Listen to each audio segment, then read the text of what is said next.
Assalamualaikum warahmatullahi wabarakatuh. Let me introduce myself. My name is Emi Fatmawati. I'm from CBI1. My ID number is T2019-60N8.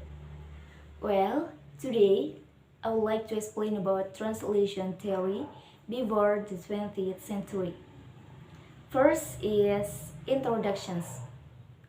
Well, the purpose of this chapter is not to attempt a comprehensive history of translation or translator throughout the age, but it will be discussed out of the book or even any book.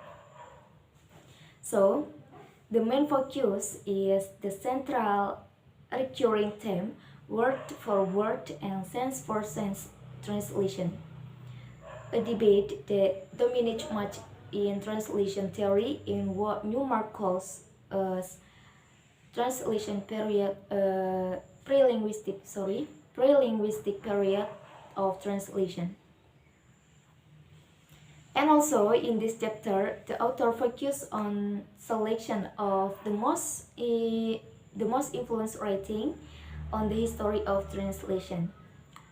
While based on the historically, there has also been a very tendency to concentrate on Western European writing on translation, starting with Roman traditions.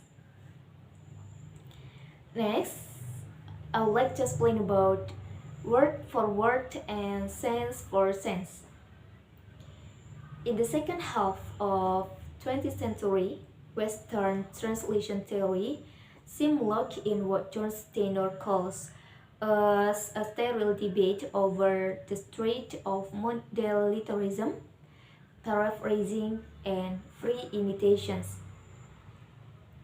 Next, the distinctions between word for word or literal atau harfiah and sense for sense or free atau bebas translations goes back to Cicero at first period before Masehi, pada abad pertama sebelum Masehi, and Jerome at late fourth period, pada akhir abad keempat Masehi, and also create the basis of key writing on translation for almost 2000 years, or in the centuries nearer with our own, atau pada abad-abad yang dekat dengan masa kita.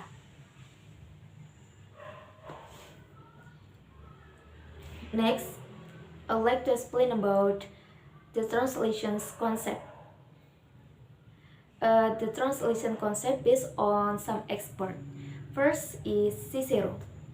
Cicero explained his approach to translation in the Optima Genere Oratorum, introducing his translation from the Greek of the speeches of the Attic orator Aeschines and Demosthenes, which read, and I didn't translate them as an interpreter, but as an orator, or as one may say, the figure of truth, but in language which conform to our usage. And in so doing, I didn't hold it necessary to render word for word, but preserve the general style and the force of language. So, Cicero claims that he didn't need to translate word for word, but they keep the general style and the strong of language. Wait. Next, the interpreter in the first line is often read by the translation studies as being the literal or word for word translator, while the orator is produce a speech that moves from the listener. Next, I would like to explain the translation concept. Next, I will translate. Next, I will explain about the translation concept by Jerome. Jerome is the most famous of all the translator. Perhaps perhaps the most famous statement ever in the translations is Jerome.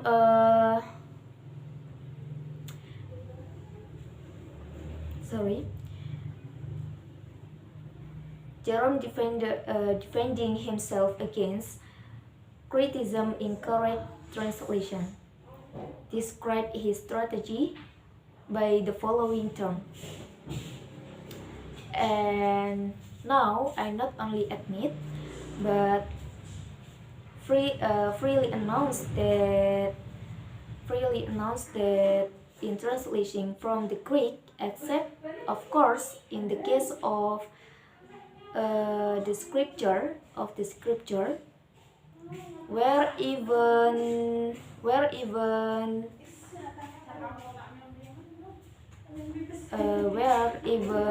so sorry, many people here, so I can focus. Where even the syntax content is a mystery,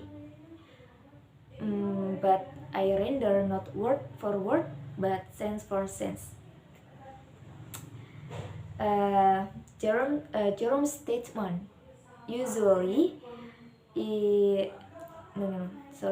Jerome's statement now is usually taken to refer to what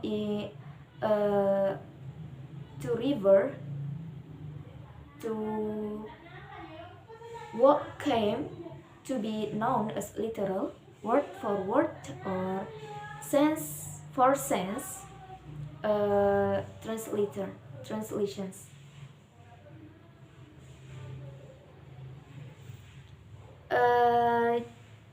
Jerome rejected the word for word.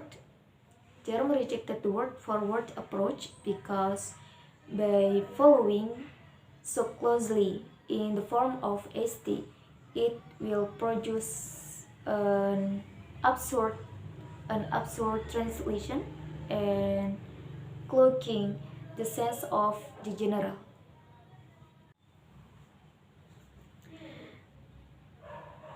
Next is sense for sense approach. On the other hand, allowed by the sense or content of the ST to be translated. In this pole can be seen the origin both of literal versus free, and form versus content, a debate that has continued until a modern time. Next is there is a Martin Luther, non-literal or non-accepted translation, come to be seen and use a weapon against the church. The most example of this is Martin Luther crucially influential translation into as Middle German of the New Testament and later the Old Testament.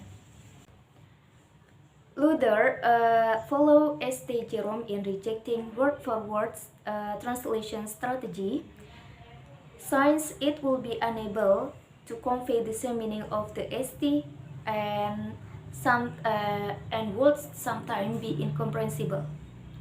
That's all the translation concept by the Cicero, Jerome, and Martin Luther. And also that's all my explanation. Thank you for watching, and sorry if I have many mistakes in my words and also my explanation. See you, and wassalamualaikum warahmatullahi wabarakatuh.